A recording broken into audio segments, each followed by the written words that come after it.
name is Kerry Stevenson. I'm your host today, and we've got a big day. It is day 2. Welcome back if you joined us yesterday. Lots of information, and we are kicking off with a great company this morning.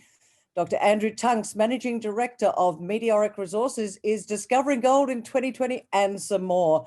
The ASX code for Meteoric is MEI. I'm going to hand over to Andrew to tell you about the latest updates for Meteoric. Welcome, Andrew. Thank you very much, Kerry. Great to be here. I'll get started. So Meteoric, as you would all know, is an Australian-listed junior gold explorer. I'm going to get right into the projects today and not spend too much time discussing the publicly available information about the project. Everyone does their own research. Now, if you want to know about the directors, if you want to know about ins and outs of the company, get on the web and find all that out. But it's all publicly available, okay? A little bit about our capital structure. The company's been around for a long time now, since 2004. I've been in charge for the last 3 years, initially as a cobalt and nickel explorer in Canada, which was those projects were in the company when I joined, along with some legacy Australian projects. I saw the future, and I still see the future in gold exploration and gold project development. So I pushed that to the Meteoric board in my early days, and they shared my vision, and subsequently we've gone out and become a gold company. And recently, as last week, we sold some of our last Canadian nickel copper assets to Rafaela in a transaction that was worth over $1 million to us. And so now we're purely a gold focused company. So a lot of shares, just under $5 million in cash at the last quarterly. We are spending money quite aggressively at the moment because we're just coming to the end of 2 very large exploration programs, which is really what I'm going to talk about today. You can see we've had a great performance price movement this year on the back of both the strength at Juruena and the work that we're doing there in Brazil, and also on the WA gold acquisition. So at the start of this year, we were concerned about what was going to happen in Brazil and with the COVID situation. And so we very much wanted an Australian project. We were lucky to be able to acquire one, and we've done very well. What you can see, though, in the last month or so has been a lot of volatility in the stock, which has been related to the massive fluctuations we're seeing in the gold price. I would suggest to all the investors, this is not a reason to be scared. This is a reason to take advantage and to put some money into the market. Okay, there's a lot of volatility at the moment. I think we're really well. We've pulled back off our highs. We've got results coming for the next few weeks. And that is the time to buy exploration companies, when results are coming. So we've got results coming from both our projects over the next several weeks. I think it's a very exciting time. So let's just have a look at where we are in the world. We acquired the Juruena Project on the right of your screen. It's in the central part of Brazil, in the state of Mato Grosso. We acquired that from Crusader Resources, Big River Gold now, in early 2019. And we did some spectacular exploration there last year at Juruena, and then some less successful exploration at Novo Astro, and that's the way it goes. We still believe that there's hope for Novo Astro, but at the moment that's on the back burner. This year our drilling program focused very closely on Juruena, and I'll get to those results later. But again, we've had some spectacular results in copper and gold in Brazil. And then, as I said earlier, we decided to refocus and acquire an Australian gold project. We were very worried about Brazil and COVID, and rightly so, as it turned out. Although I'm very proud to say that we've worked all year in a very difficult environment. We've not had a single case of COVID. There's not been any in the local area where we are. We're very remote. So ultimately, once we got started, it didn't over-impact us. We acquired then in July the Palm Springs Gold Project in Australia. It's right up in the Kimberley, just outside of Halls Creek. Halls Creek is the place where gold was first discovered in Western Australia before Kalgoorlie. And it was one of the early gold rushes, but then everyone got drawn down to Kalgoorlie. Palm Springs was a gold mine in the 1990s. had significant production, but closed down at a price, all-time low gold price historically. They were producing gold at $500 an ounce. Now, if you produce gold at $500 an ounce now in Aussie dollars, man, you're in the lowest cost producers in the world. So this was a really profitable little mine. Well, sorry, it wasn't profitable because the gold price was so low. But if you project that into today's dollars, you know, it would be a great little mine. So let me give you some detail on that. This is outside the Butchers Creek pit now, and this was our first hole this year, 371. We've already announced that. Some good hits off to the west of the ore body, and I'll give you some context. You can see that there's quite a bit of terrain here. So up and down the hills, lots of outcrop.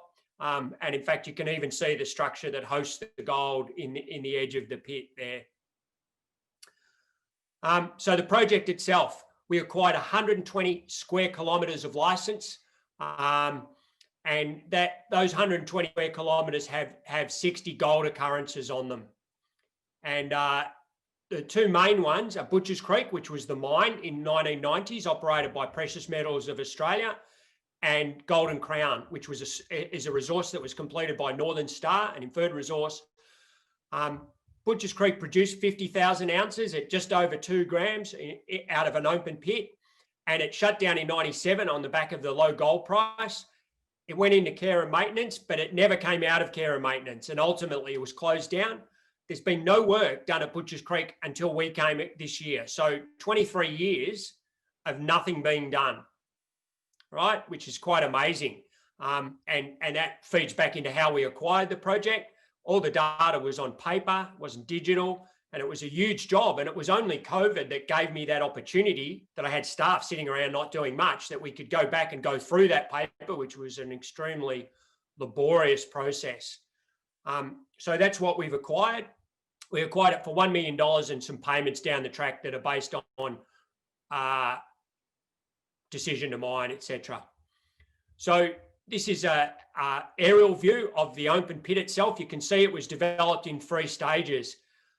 So in the northeast, we can see then the central pit and then the southern pit. Now it's the southern pit that we're most interested in, and you'll understand why shortly. The white dots are previous drilling, and the red dots are our new drilling. And what you can see is that there's virtually no drilling south of the pit. Okay, and there's lots of drilling in the pit, and it was an ongoing mine, but there was no drilling south of the pit, and the ore body effectively, you know, extends down the geology. You can see the trends in the geology here very clearly. All the geology is trending northeast. These are folded rocks, and we're really interested in what happened to the south, and that's where we've explored. We intended to do more drilling under the pit itself, but logistically that proved quite difficult. Not because there's water in the pit. There is water in the pit. That's not really an issue for us. It was just finding places to put the drill rig. Access is quite limited. I know it looks very flat in that photo, but it's not.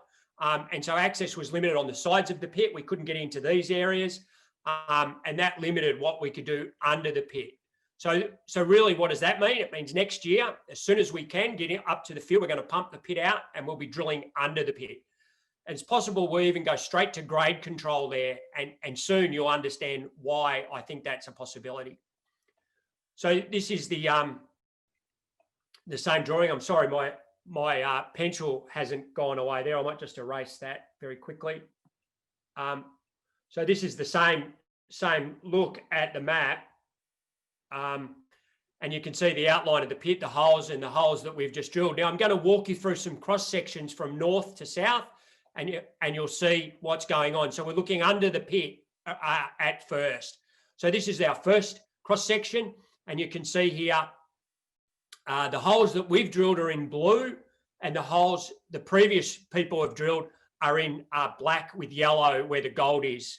And also you can see the historic pit outline. So all of this has been mined, okay? But look at what's under the pit, in the immediate floor of the pit. 15 metres at 3, 2 metres at 7, 8 metres at 17. That's ore that's sitting in the floor of the pit waiting for us to come and mine it. We've pushed a hole deeper down and we got 6 metres at 1.2. So that's really showing us that the ore is still there and continues at depth. but it's the next part, the southern part of the pit, that I think is super exciting. Now, none of this drilling is ours. This is all historical drilling from the previous operators, but look at those thicknesses: 50 meters at 3, 31 at 2, 70 at 2.5. These are big, thick intersections. They are not dominated by single, very, very high grade assays. Guys, when you look at exploration results, you always have to keep up, always have to look at the runs and make sure that, 50 meters at 2 is not 49 meters at half and 1 meter at 1,000, right? You have to check those things. And you can go through, and we publish all our assays. You can go through and have a look. And what you'll see is enormous runs of 1 to 5 grams with the occasional higher and the occasional 0. Okay, and that's a great ore body for open pit mining. So you can see, again, this is right in the pit floor. What's important here is that was the design pit. That blue line shows the design pit. And they were going to take all of this ore right through there. Sorry, I've turned my pen off, but all that ore was designed to go into the pit at a $500 gold price. Okay, now what is the pit going to look like now at a nearly $2,000 gold price? How far are we going to be able to push that pit down? We don't know yet. And that's work that'll be done over the break and depending on the drilling and getting all this stuff into a resource geologist. But, we would suggest that this pit will drive a lot deeper on these sort of grades. And so that's stuff that, and the other thing that I want to make plain to our investors is this is granted mining leases. So I've got to speed up a little bit, but you can see that that's a real opportunity. The next section south again. Okay, this is the next section south on your left, section 3. And you can see this is all our new drilling. There's one hole on there from the previous explorers, but look at the results that we've achieved, 53 meters at 2, 56 at 2.7, 8 at 10, right? Just to the south, 50 meters south of the pit. In other words, the pit will push south and follow this mineralization. And then at 200 meters south, 45 meters at 2.25. We believe that there's enormous opportunity here, both under the pit and to extend. And so these are the areas that we're going to concentrate on next year. The western extension, and that's what I showed you on that first section. The idea that we can follow this down dip to the west, under the pit itself. And I think, and that's it. This is all in a mining lease. We can go there and we can probably grade control drill that straight away and get ready for mining. And then the southwest extension, which is the second, the third, and the fourth sections that I showed you, shows that the ore really does continue. The grades and the thicknesses that we were getting were very similar to what historical stuff had shown. What we also discussed in our release just a few weeks ago is we hit a lot of visible gold in our core, and those results have not been released yet. So we can expect some pretty spectacular gold results to come in the next release and maybe the one after that. Those results are now at the lab getting assayed. Those cores are now at the lab. We believe at the minimum, right? At the minimum, we've defined over 700 meters of strike already that we know is mineralized and has great gold mineralization. It's open at depth. It's open further south. The last hole that we drilled in the southern section here had visible gold in it. So I don't know how it could be more exciting, really. It's a great opportunity. Just a couple of things to finish off. There was never any geophysics done here. Our work here has clearly shown that the gold is related to the sulfides. So if you look at here, we can see a nice bleb of gold here and here. But here, there's a quartz vein, and this quartz vein is full of pyrite and pyrrhotite. That's pyrite and pyrrhotite there in that little hatch that I've drawn for people. That will respond beautifully to IP. There's disseminated pyrite and pyrrhotite throughout this. We've got 120 square kilometers. There's been no geophysics done up here for years. And it's such an obvious targeting tool, okay, to extend this mineralization, to look at the golden crown mineralization, and to look at some other things that we know about that have been soil sampled and defined on the ground, but never drilled. This is a great opportunity. I'd encourage you guys to all get on board. I just want to speak briefly about Juruena. Juruena we acquired in 2019 in Brazil. We delivered some of the best results to the ASX last year. The second best drill hole announced to the ASX in terms of gram meters.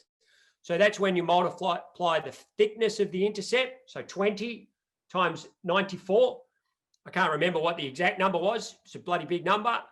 And that was the second best one announced on the ASX last year. Fosterville was the only intersection that had a better gram meter. And that's the quality of the intercept. And you can see some of the others that we drilled. 14 meters at 81, 4 at 13, 14 at 10. This year, what we've done is focus more on not just the gold, but we believe that there's the potential for copper here as well. So we focused, yes, on the high-grade gold, but also on the copper. And you can see some of the things that we've drilled here. 51 meters at 1.3 gold, but 1.5% copper. 9 meters at 15 and 0.2. So we've had some really great results, and that will continue. At Juruena, there is currently a small and very high-grade resource, okay? And then the lower grade resource is related to the gold copper part of the system. So we can see that resource is there now, 200,000 ounces at 15 for the high grade, and 260,000 ounces at 6 is the global resource. We'll be producing a resource upgrade. We started work on that now. We're still actually drilling in Brazil. We've still got 3 holes to go, where we're just filling in a couple of gaps in the resource. But we think that there's a really significant resource upgrade coming for Juruena, and in turn, that will feed, and so those assay results will come through, and that resource upgrade will feed into an updated scoping study. So there was a scoping study done on this in 2016 by Crusader. It had very positive results. Okay, the gold price in Brazilian real has doubled since that scoping study. So all our costs over in Brazil, we don't have any US dollar costs. It's all in Brazilian real. Brazil is a massive economy where you can get everything that you need or want. And so we don't have any costs, in terms of building a plant, in terms of staff, everything is in Brazilian real. So the Brazilian real has devalued against the Australian dollar, and gold has massively gone up in the real. So it's been a win-win situation for us, both in terms of paying for the exploration that we're doing now and in terms of the ultimate development of this project. So the other thing that you should know is that in Brazil, there's an easy way through to mining, and it's called a GU. It's a limited license which allows you to do small scale mining. Now, by small scale, I mean not small scale as in what a prospector might do, but up around the 150,000 tonnes per annum mark, depending on exactly how the licenses work out. That's ideal for someone like us because of these high grades. If you think about it, we're mining, let's say the resource stays at 15 grams, that's half an ounce. So 100,000 tonnes at half an ounce, you produce 50,000 ounces. Okay, that's just simple maths. So that would be an ideal way for us to start on the high grade gold. At the same time, and this is really exciting for us, we are pursuing the ideas of the gold copper system. Our work has shown that the gold copper system predates the high grade gold. So they all probably come from the same place, but like all natural systems, they evolve over time. So we see an early phase that has intense potassic alteration and is associated with gold and copper and some other metals as well. And then we see a much later phase that has no copper and has gold and telluride. And that's an evolution of the fluids over time. And so we think that there's enormous opportunity, not for a small gold resource, but potentially for a tier 1 gold copper resource. And if you look back on the gold copper results that we've delivered, some of those are really spectacular. And if you were drilling those in the Lachlan Fold Belt at the moment near Cadia, you'd be over the planet, right? You'd be over the moon on those results. And I think because it's been in Brazil, it hasn't got enough recognition. So in summary, we're drilling now at Brazil. We've just finished in Palm Springs. We'll have results from both of those projects coming out over the rest of the year and in fact into early parts of next year. this year we've drilled some spectacular numbers: 14 meters at 2.4 grams and 0.3 copper, 14 meters at 10 grams. Companies would die for these sort of, grades and thicknesses. Palm Springs has shown that we can drill as well as the old guys could, and we can, outside the known ore body, we're proving up a substantial gold resource. So we've committed to a lot. We've spent a lot of money. We've really committed to exploration. It's the only way that exploration companies add value, is at the drill bit. You have to be drilling. And I'm really big on that with our companies. We had to find a way through COVID to continue to put money into the ground. And that's what we pride ourselves to deliver, really strong exploration results. Thank you very much, Kez. That's it. I'm happy to take some questions. Andrew, thank you very much. And for those of you that are on the call, just to let you know, if you've got a question, put it in the Q&A box at the bottom. I'll try and get to it. Andrew, we don't have a lot of time. I've got a lot of questions here. Let's just quickly run into it. First one is, when will Meteoric be able to provide a resource calculation for Butchers Creek and/or Butchers Creek South? Look, that's still some time away. We had hoped this year to get and drill under the pit and provide some what are called twin holes. Twin holes are where you drill immediately next to an old hole and then you compare the two results. So we've got all the drilling from the old stuff, but what we don't have is physical samples. The samples are all gone. And in those days, 25 years ago, we didn't do what's called QA/QC. So the old drilling is not compliant with the current JORC code. What that means is we have to try and replicate it. Now, we just weren't able to replicate enough of those holes to redo the resource under the pit. We're confident that it's right, and we'll do an internal calculation based on the old drilling, but we won't be able to announce that. So I don't suspect that we'll have a resource, a JORC compliant resource update for Butchers Creek, South and Central under the pit until next year, when we've been up and been able to drill under the pit. Having said that, we will do an internal resource that we can't publish, but will give us the confidence to push ahead with the project and a scoping study. So we can do that because even though it's not JORC compliant for public release, it can still drive our studies because we're confident in that data. So probably not realistically till sometime in the middle of next year. Yeah, well, you've got a lot going on at the moment, but I really want to ask this one. How do you think the company's performance, and I'm a shareholder, how do you reckon it's rated against its gold peers in the last couple of years? And I get quite excited about Brazil. The focus at the moment is on Australia, but what do you think? How have you rated? Well, I would say that there's probably not many companies that have delivered more consistent and better drill hole results than we have. And I put our drill hole quality, which is the gram meters, up against just about anyone else. So there are some other great, there's De Grey and there's Fosterville, but we have consistently over the course of the last 2 years delivered fantastic drill results. And that has started to show in our market cap, but I still think we are massively undervalued. And I think now what we've shown this year is that we've got two projects that are coming to fruition at the same time. And that's incredibly exciting, not just one, but two. Where I think 2021 will be the year where we drive through the scoping studies and we get ready to start mining. Now, I don't know exactly when that's going to be, but I do believe that the situation in Brazil is good because there's short lead time on the GU licenses. In Australia, we've got granted mining licenses. We've got a tailings dam. We've got an open pit that's been pre-stripped ready for us to go.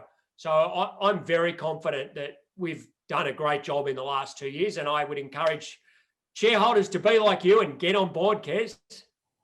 Mate, we've run out of time, but there's a lot of questions here. If people want to reach out to you, you're happy to answer more questions. Absolutely. All of my contact details are published on the net, or you can contact me directly. I love talking to shareholders. I'm always happy to talk about our projects and my vision for them.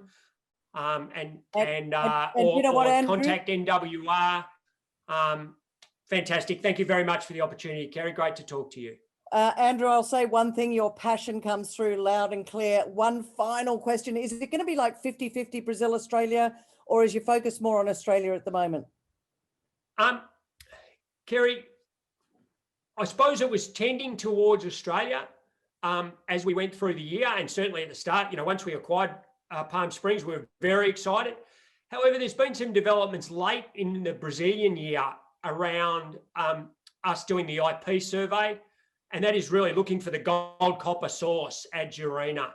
And that survey started, but the evolution of Juruena from a small tonnage, high grade gold thing, which it still is, into potentially a much larger thing, has certainly got our attention and the attention of our major shareholders. And so I do see us carrying very aggressively forward with both projects next year. And don't know exactly what the split will be, but certainly there won't be anyone. We never leave a man behind, Kerry. Well, I got to leave you behind now, Andrew. Thanks so much for talking to us today. Catch you soon. Thank you very much. Great to talk to you.